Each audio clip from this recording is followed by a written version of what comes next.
भगवान शंकर का संवाद कर रहे। 4 निशानी मेरे भगवान शंकर ने तुमको दे दी प्राप्त करने की। 4 शंकर भगवान से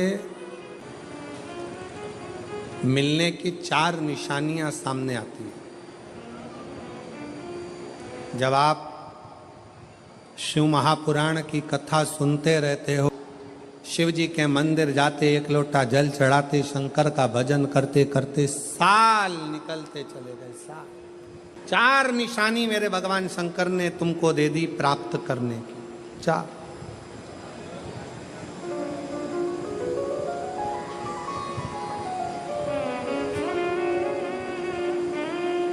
4 संकेत शिव मिलने के, शिव समागम के, शंकर को प्राप्त के। पहला संकेत भगवान शंकर देते हैं अपने भक्त को, जो भगवान शिव की कथा को निरंतर सुनता रहता है, शिवालय जाता रहता है, 1 लोटा जल चढ़ाता रहता है, शिव को भजता रहता है, श्री शिवाय नमस्तुभ्यम कहता रहता है। उसको पहला संकेत भगवान शंकर देते हैं अपने मिलन का, उसको स्वप्न में दर्शन देते हैं।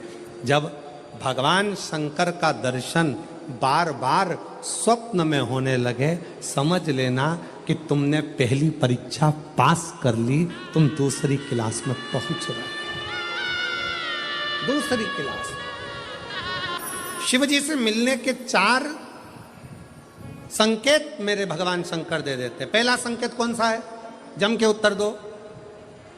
शंकर भगवान जम के बोलो, काय में आने लगे? सपने। और रात शाम, वो कहते हैं ना, रात शाम सपने में आए। वो कहते रात शिव सपने में आए, बोले मेरे सपने में आए। और गंगा बहा गए, गंगा बहा गए। भगवान शिव जब स्वप्न में दिखने लगे, स्वप्न में आने लगे, स्वप्न में दिखने लगे, समझ लेना तुम्हारी पहली परीक्षा पास हो गई और तुम आगे बढ़ गए। आगे। अब शिव तुम्हारे करीब में आ रहे हैं। दूसरा संकेत भगवान शंकर देते हैं शिव महापुराण की कथा सुनने वालों को। पहला संकेत शिव जी ने दिया, अगर शंकर सपने में आए समझ लेना शिव जल्दी मिलने वाले हैं। दूसरा संकेत, जिस शिवलिंग की तुम घर में पूजन करते हो, जिस शिवलिंग के मंदिर में पूजन करते हो, मान लो वो शिवलिंग कभी तुमको उसमें शंकर का प्रतिबिंब दिखने लगे, कभी तुम्हें ऐसा लगे कि कोई मुझे झांक रहा है, कभी तुम्हें ऐसे लगे कि मंदिर में और कोई भी है, तुम्हें कभी लगने लगे कि ये शंकर का शिवलिंग हिल रहा है, कभी तुम्हें लगे तुम्हारे घर में रखा हुआ शंकर का शिवलिंग कोई मनुष्य की आकृति जैसा दिख रहा है, कभी तुमने लगने लगे कि जिस मंदिर में मैं जाती हूँ वहाँ का शंकर का शिवलिंग ऐसा लग रहा है कि मंदिर में और भी लोग बैठे हैं। तुम मंदिर से निकल रही थी, पीछे से कोई की आवाज आई, तुमने पलट कर देखा कोई नहीं, तुम्हें लगने लगे, समझ लेना कि तुमने शिव पुराण की दूसरी परीक्षा पास कर ली। शंकर तुम्हारे करीब में आने चाहिए, शिव तुम्हारे करीब में आ रहे हैं, करीब। और शिव महापुराण की तीसरी परीक्षा, शंकर संकेत देते हैं मिलन का संकेत। पहला संकेत स्वप्न, दूसरा संकेत अपने इष्ट मूर्ति का हलचल, और तीसरा संकेत जब आप कुछ सोचो और वैसा की वैसा ही तुम्हारे साथ 2 दिन या 5 दिन में हो जाए, समझ लेना कि तीसरा संकेत दे दिया, मतलब शंकर तुरंत मिलने वाला है। तुमने सोचा, अपने बेटे से कहा, देख बेटा मत कर ऐसा, ऐसा करेगा तो उसके साथ ऐसा हो जाएगा। बेटी मुझे लग रहा है कि ये काम गलत है, बेटा तू ऐसा कर ले, ऐसा हो जाएगा। संकेत तुम्हें मिलने लगे और तुम्हारी विवेक, तुम्हारा एंटीना, तुम्हारी बुद्धि, तुम्हारा चित्त प्रबल हो जाए, समझ लेना कि शिव मिलने वाला। संकेत शिव।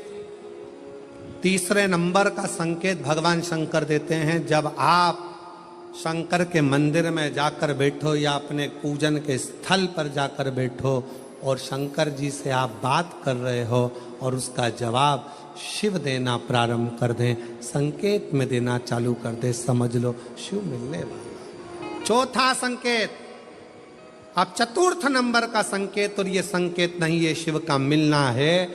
जब ये 3 परीक्षा पास हो जाती है तो चौथे नंबर की परीक्षा पास करने की जरूरत नहीं पड़ती है। दुनिया के लोग कहते हैं कि भगवान आते हैं 2-4 घंटे रुकते हैं, सब झूठ है। भगवान एक क्षण के लिए आता है और तुम्हारे सामने आकर तुम्हारे सामने से निकल कर चले जाता है और तुम्हें महसूस करा देता है कि मैं तेरे सामने आया था और निकल कर चले गया, तुम मुझे पहचान नहीं पाया।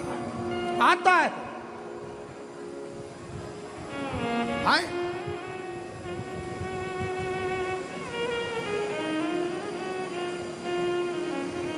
पांच दिन की शिव पुराण चल रही है, सुबह से लेकर रात तक, रात से लेकर सुबह तक, सुबह से लेकर रात तक 5 दिन की यह शिव पुराण कल विराम हो जाएगी। कल तक में तुमने 5 दिन जो सवेरे भोजन से लेकर, नाश्ते से लेकर रात को सोने तक और सोने से सुबह तक, सुबह से फिर रात तक जो क्रम करा, 5 दिन का क्रम उठाकर देखना। अगर तुमने दिल से पंडाल में शिव महापुराण की कथा सुनी है तो श्रवण करने वाले को एक क्षण के लिए शंकर का दर्शन होता जरूर है, भले वो किसी अंश रूप में हो, वो होगा। जब ये शिव का लोक है, शंकर का लोक है, तो जब हम हृदय से भगवान शिव को पुकारते हैं तो एक क्षण के लिए शिव आता जरूर है।